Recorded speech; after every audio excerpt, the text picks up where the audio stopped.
शहरियत तरमीमी कानून के खिलाफ रियासत भर में एहतजाजात हो रहे हैं और हाल ही में शहर मंगलुरु में एक CAA के खिलाफ मुजाहरे के दौरान पथराव हुआ और वहां पर तशद्दुद का वाक़या पेश आया, जिसमें 2 नौजवानों की पुलिस फायरिंग में मौत हुई। इस सिलसिले में बीजेपी के रियासती सदर नलिन कुमार कतील ने एक प्रेस कॉन्फ्रेंस में ये दावा किया कि मुस्लिम तंजीमें SDPI और PFI इस तशद्दुद के लिए जिम्मेदार हैं और उन पर पाबंदी आयद कर देनी चाहिए। इस सिलसिले में हम बात कर रहे हैं SDPI के रियासती कमेटी के रुकन मोहम्मद अबरार से, जो मंगलुरु के मामले को करीब से देख रहे हैं।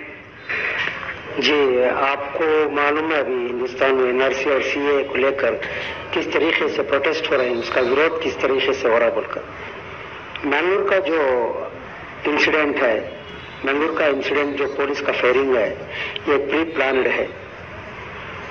रियासत कर्नाटक की वजह से वो प्रोटेस्ट को कंट्रोल करने के लिए और सरकार के खिलाफ बात ना करने के लिए मंगलुरु में पुलिस वाले खुद एक प्री प्लान कर फायरिंग किए हैं। इसका हम खंडन करते हैं। रही बात रियासत कर्नाटक के सदर नलिन कुमार का जो स्टेटमेंट है, हमारा मानना है ये स्टेटमेंट आने वाला ही था।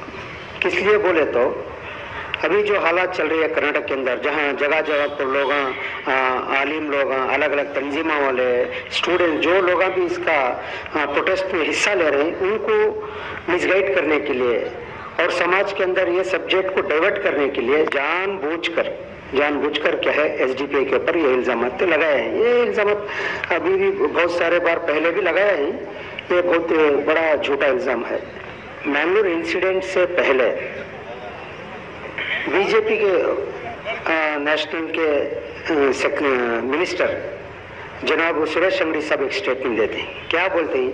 जो भी NRC और CAA के खिलाफ आवाज उठाता है उनको फायरिंग करो बोलकर एक स्टेटमेंट आया। ये स्टेटमेंट आने के बाद ही रियासत कर्नाटक में ये इम्प्लीमेंट हुआ। ये हमें बहुत गौर फिक्र से सोचना है।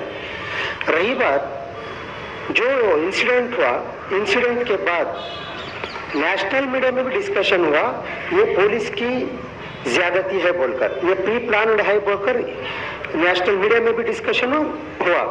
उसके बाद अलग अलग फेक वीडियोस को प्रोड्यूस करते हुए यहाँ पर क्या है मिसगाइड कर रहे हैं। ये गलबे को रोकने के लिए फायरिंग हुआ, ये सरासर गलत है। इसलिए हम डिमांड करते हैं एक जुडिशियल इंक्वायरी होना चाहिए।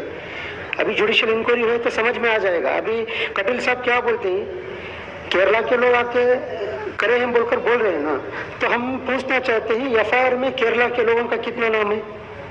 आप खुद बोलते हैं मुंह को कपड़ा बनकर गलबा करे बोलकर, तो मुंह को कपड़ा बनकर गलबा करने वाले कैसे ऑफेंड हो गए? वो मुसलमान हैं, केरला वाले हैं बोलकर, यही सवाल, बुनियादी सवाल है। तो हम चाहते हैं इसके पीछे कोई षड्यंत्र है, एक प्री प्लान है। मे भी कर्नाटक गवर्नमेंट भी हो सकती है और पुलिस डिपार्टमेंट भी हो सकती है, लेकिन इसकी सच्चाई तो आना ही है एक दिन। इसलिए जुडिशियल इंक्वायरी होना है, बल्कि COD इंक्वायरी से सच्चाई नहीं आ सकती है। एक जुडिशियल इंक्वायरी होना, हाईकोर्ट के एक जज से ये जुडिशियल इंक्वायरी करे तो सच्चाई आ जाएगी इंशाल्लाह। कर रहे थे मोहम्मद अबरार, जो कि SDPI पार्टी के कर्नाटका रियासती कमेटी के रुकन हैं, इस बात पर कि रियासती बीजेपी SDPI पर पाबंदी लगाने पर गौर कर रही है।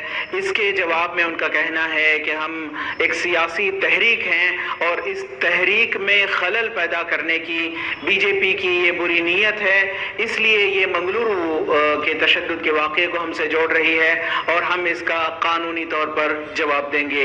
रफीक जब्बार, ETV भारत, बेंगलोर।